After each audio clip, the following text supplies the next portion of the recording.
হাজারো বিবাহিত মেয়ের না বলা কথা। আমি দ্বিতীয় পুরুষের হাত তখন ধরেছি, আবেগ দিয়ে নয়, বিবেক দিয়ে, যখন আমার স্বামীর কাছে আমাকে প্রতিটা জিনিস অশান্তির মাধ্যমে পেতে হতো। হোক না সেটা ভালোবাসা, কিংবা দুমুঠো ভাত, কিংবা পরনের কাপড়। স্বামীর কাছ থেকে আমি দিন দিন মানসিক রোগী হয়ে যাচ্ছিলাম। যে স্বামী আমাকে প্রথম থেকে অবহেলা করতে শুরু করেছে, সেই স্বামী কখনো শেষ বয়সে আমার ঠিকানা হবে না।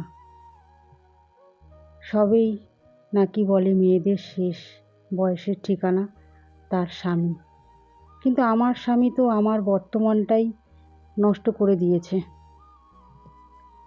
তো শেষ বয়সের সাহারা কিভাবে হবে? আমি যখন স্বামীর কাছে ভালোবাসা চেয়েছিলাম, তখন আমার স্বামী আমাকে অবহেলা করে, নানান কথা বলতো, যেগুলো আমার সহ্য হতো না। আমি যখন দ্বিতীয় পুরুষের হাত ধরেছি, তখন কিন্তু আমি ভালো করে স্বামীর ব্যবহার, স্বামীর ভালোবাসা, সমস্ত জিনিস আমি উপলব্ধি করেছি।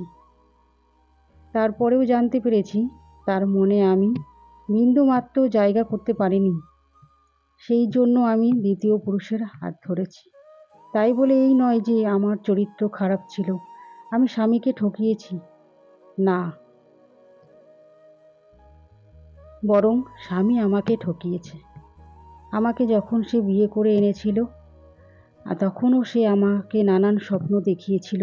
আমার বাবাকে বলেছিল, আমি আপনার মেয়েকে অনেক সুখে রাখবো, আপনার মেয়েকে আমি আপনার পরে সেই ভালোবাসা, আদর, যত্ন দিয়ে রাখবো। কিন্তু না, আমার স্বামী আমাকে এনেছিল তার ঘরের কাজের লোক হিসাবে। সে কখনো আমাকে স্ত্রী হিসাবে আনেনি।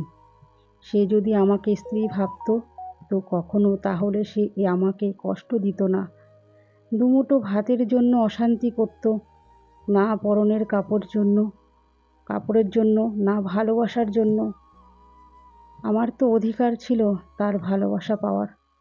আমি যখন তাকে ভালো রাখার দিনরাত পরিশ্রম করে, তার রান্না করে, তার ঘর সাজিয়ে, তার সেবা যত্ন করে আমি তাকে ভালো রেখেছি, তখন তার কর্তব্য ছিল কি? যে আমাকে একটু দিনের শেষে ভালোবাসা দিয়ে ভালো রাখার। আমি যখন বারবার ভালোবাসা ছেড়ে এসেছি তার কাছে ভালোবাসা পাওয়ার জন্য, তখন তার ভালোবাসা দিয়ে আমাকে পরিপূর্ণ করে দিন। কিন্তু না, সেই রকম কিছুই না। একটা স্বামী ভালো করে জানে যে তার স্ত্রী তার কাছে কি চায়। রাজপ্রাসাদ না, গা ভর্তি গয়না না, না বড় বড় রেস্টুরেন্টে খেতে, না দামি দামি পোশাক, কিছুই না। ভালো করেই সে স্বামী জানে একটু ভালোবাসা দিয়ে কুঁড়ে ঘরে রেখে দিই তো আমার স্ত্রী তাতেই সুখী। কিন্তু সে কুঁড়ে ঘর নয়, আমাকে রাজপ্রাসাদে রেখে দিয়েছিল অবহেলার সাথে। তাই আমি চেয়েছি ভালোবাসার সাথে থাকবো কুঁড়ে ঘরে। আমি চেয়েছি যে আমাকে ভালোবাসা দিয়ে আগলে রাখবে। আমি চেয়েছিলাম সেই ভালোবাসার ঘর। আমি চাইনি সেই অবহেলার রাজপ্রাসাদ।